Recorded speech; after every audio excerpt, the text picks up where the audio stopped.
పై focus పెట్టింది రేవంత్ సర్కార్. మహిళలను వేధించే వారిని వదిలిపెట్టవద్దని పోలీస్ శాఖకు ఆదేశాలిచ్చింది. గంజాయి డ్రగ్స్ అంశంలోనూ రేవంత్ సీరియస్ గా ఉన్నారు. దీంతో ఓవైపు డ్రగ్స్ కంట్రోల్ చేస్తూనే మరోవైపు యువతను సన్మార్గంలో పెట్టడంపై రేవంత్ సర్కార్ ప్రత్యేకంగా దృష్టి సారించింది. ఈ నేపథ్యంలో హైదరాబాద్ లో అమ్మాయిలను వేధిస్తున్న పోకిరీలను అరెస్టు చేశాయి షీ టీంలు.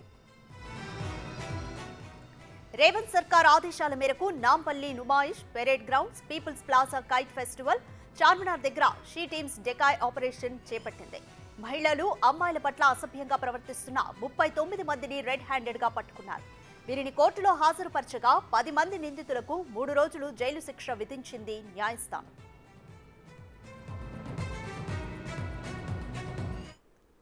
రైట్, కంప్లీట్ డీటెయిల్స్ మా ప్రతినిధి సుజాత అందిస్తారు. సుజాత, ఇప్పటికే రేవంత్ సర్కార్ డ్రగ్స్ పై ఉక్కుపాదం మోపిందనుకోవచ్చు. అలాగే ఇప్పుడు షీ టీమ్స్ పని పట్ల కూడా ఫోకస్ పెట్టింది. కంప్లీట్ డీటెయిల్స్ ఏంటి?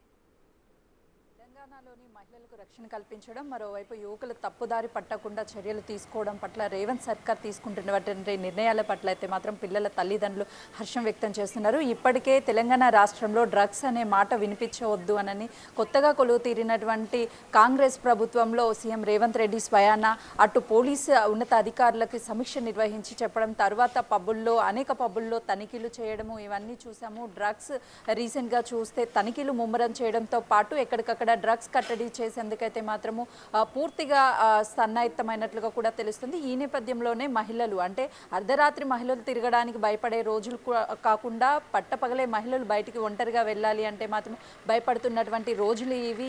ఈ ప్రభుత్వంలో అంటే కాంగ్రెస్ ప్రభుత్వంలో అటు యువతకు కావచ్చు, మహిళలకు కావచ్చు పూర్తి భద్రతా ఏర్పాట్లు చేయడానికి, పూర్తిగా సెక్యూర్గా ఉండడానికి అయితే మాత్రము ప్రభుత్వం చర్యలు తీసుకుంటుందని చెప్పుకోవడానికి ఇది ఒక నిదర్శనం అనుకోవచ్చు. గతంలో షీ టీమ్స్ అనేది ఫుల్ రద్దీగా ఉన్నటువంటి ప్రాంతాలకు వెళ్ళి అక్కడ ఉన్నటువంటి ఆకతాయిలు ఎవరైతే అమ్మాయిల్ని ఏడిపిస్తూ ఉంటారో వాళ్ళని మాత్రము అక్కడ పట్టుకోవడం, వెంటనే వాళ్ళకి పోలీస్ స్టేషన్కి తీసుకువెళ్ళి వాళ్ళకి కౌన్సిలింగ్ ఇవ్వడం, తర్వాత కోర్టులో హాజరుపరచడం ఇలాంటివి మనం చూస్తూ ఉన్నాము. కానీ కాంగ్రెస్ ప్రభుత్వం ఏర్పడ్డాక అంటే తెలంగాణ రాష్ట్రంలో అత్యధికంగా ఎక్కువ మందిని ఒకేసారి 39 మందిని అయితే మాత్రం ఆకతాయిల్ని పట్టుకున్నటువంటి పరిస్థితి అయితే మాత్రం ఇప్పుడు ఉందనే చెప్పుకోవచ్చు. ఎందుకంటే రేవంత్ రెడ్డి ఇప్పటికే ఫోకస్ చేశారు, యువత భవిష్యత్ అనేది బంగారు బాటలో నడవాలి అంటే అటు యువకులు తప్పుదారి పట్టకుండా మరోవైపు మహిళలకి రక్షణ కల్పిస్తూ ఉంటే వాళ్ళు ఎప్పటికప్పుడు ఏదైతే వాళ్ళ ఉద్యోగాల్లో కావచ్చు, లేకపోతే వాళ్ళు పనిచేస్తున్నటువంటి ఏరియాస్లో వాళ్ళ పని సక్రమంగా చేసుకుంటూ వాళ్ళ అభివృద్ధి జరగడానికి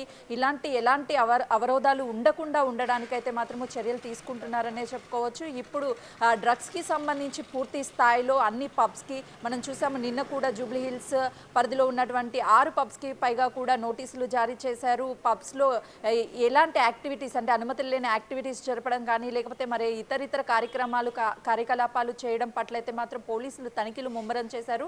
అటువైపు షీ టీమ్స్ కూడా, ఎందుకంటే ఎక్కువగా ఎక్కడైతే రద్దీ ప్రాంతాలు ఉంటాయో ఆ ప్రాంతాల్లో అయితే మాత్రం షీ టీమ్స్ ఎవరికీ తెలియకుండా అక్కడికి వెళ్ళి వెంటనే ఎవరైతే ఆకతాయిలు ఉంటారో వాళ్ళందరినీ అదుపులోకి తీసుకోవడం, వాళ్ళని కౌన్సిలింగ్ ఇవ్వడంతో పాటు అటు కుటుంబ సభ్యులు ఎవరైతే పిల్లల తల్లిదండ్రులు ఉంటారో ఆ తల్లిదండ్రులు కూడా ఎప్పటికప్పుడు కౌన్సిలింగ్ ఇస్తున్నటువంటి పరిస్థితి ఉంది. గతంతో పోలిస్తే ఈ ప్రభుత్వంలో అయితే మాత్రము అటు మహిళలకు కావచ్చు, యువకులకు కావచ్చు పూర్తి స్థాయిలో రక్షణ, అదేవిధంగా వాళ్ళకి ఒక మంచి భవిష్యత్తుని ఇవ్వడానికి రేవంత్ సర్కార్ తీసుకుంటున్నటువంటి నిర్ణయాలు అయితే మాత్రము అందరూ హర్షించదగ్గగా ఉన్నాయని చెప్పుకోవచ్చు. మరోవైపు షీ టీమ్స్, ఎందుకంటే మనం గతంలోనూ చూసాము తెలంగాణ రాష్ట్రంలో షీ టీమ్స్ ఏర్పడినప్పటికీ ఈ ఆకతాయిలను పూర్తి స్థాయిలో కట్టడి చేయడంలో కొంత మేరకు అయితే మాత్రం ఎక్కడికక్కడ కట్టడి చేసే ప్రయత్నాలు చేస్తున్నప్పటికీ పూర్తి స్థాయిలో ఎక్కడా కట్టడి చేయలేదు. కానీ ఇప్పుడు మాత్రము తెలంగాణ రాష్ట్రం అనేది అన్ని రాష్ట్రాలకు ఆదర్శంగా నిలిచిందనే చెప్పుకోవచ్చు. 39 మంది ఆకతాయిలని ఒక్కసారిగా రెడ్ హ్యాండెడ్గా పట్టుకొని వాళ్ళకి పూర్తి స్థాయిలో కౌన్సిలింగ్ ఇవ్వడం, వాళ్ళని కోర్టులో హాజరుపరచడం,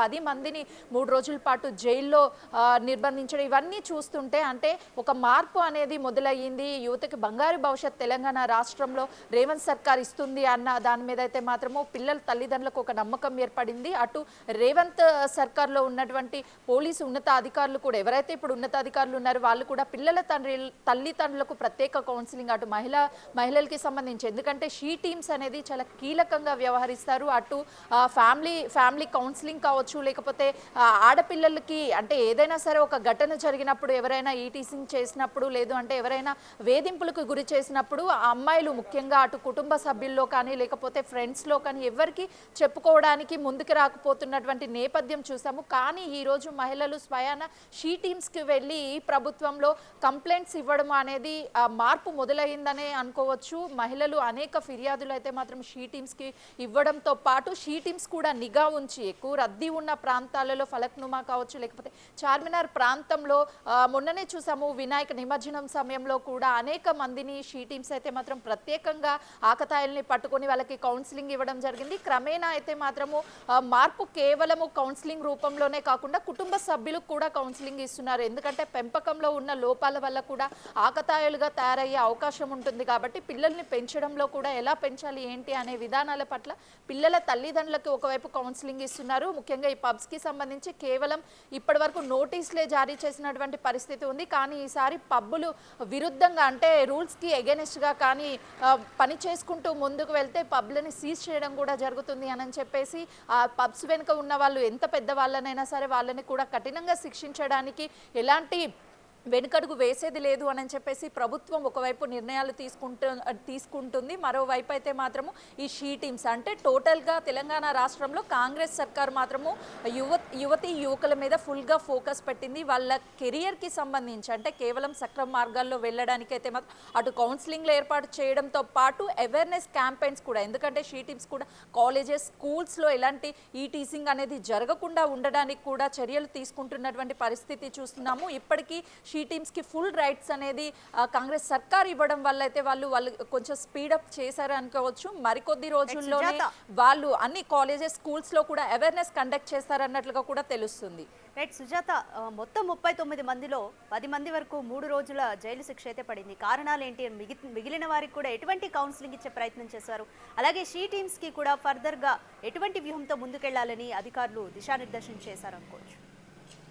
ఇప్పటికైతే ఎవరైతే 30 మంది అరెస్ట్ అయ్యారో వాళ్ళని కేవలం 10 మందిని మాత్రమే 3 రోజుల పాటు జైలు శిక్షణ అనేది విధించారు. ఎందుకు అనంటే వాళ్ళు చేసినటువంటి ఏదైతే ర్యాగింగ్ ఉంటుందంటే ఈటీసింగ్ ఉంటుందో లేదు అంటే వేధింపులు ఉంటాయో ఆ వేధింపులు చేసినటువంటి ఎక్కువ వేధింపులు చేసినటువంటి అందులో డిఫరెన్స్ వేరియంట్స్ చూసి దాన్ని బట్టి 10 మందికి మాత్రమే జైలు శిక్షణ అనేది విధించారు. కేవలం వాళ్ళలో మార్పు రావాలి అన్న ఒక విధానం ద్వారానే జైలు శిక్షణ విధించడం. మిగతా వాళ్ళందరికీ కూడా వాళ్ళ కుటుంబ సభ్యులు ఎవరైతే ఉంటారంటే పిల్లల తల్లిదండ్రులు ఎవరైతే ఉన్నారో యువకుల తల్లిదండ్రులను పిలిపించి వాళ్ళకు కూడా ఫ్యామిలీ కౌన్సిలింగ్, ఇందాక చెప్పుకున్నట్లు ఫ్యామిలీ కౌన్సిలింగ్ అనేది పిల్లల పెంపకం మీద ఎక్కువగా పిల్లలు ఎక్కడెక్కడికి వెళ్తున్నారు ఏంటి అనేది తల్లిదండ్రులు పరిగణలో ఉండాలి, ఖచ్చితంగా తల్లిదండ్రులు పరిశీలిస్తూ ఉండాలి అనే విధంగా అయితే మాత్రం ఈ కౌన్సిలింగ్ కూడా ఇచ్చారని తెలుస్తుంది. Right, thank you Sujatha.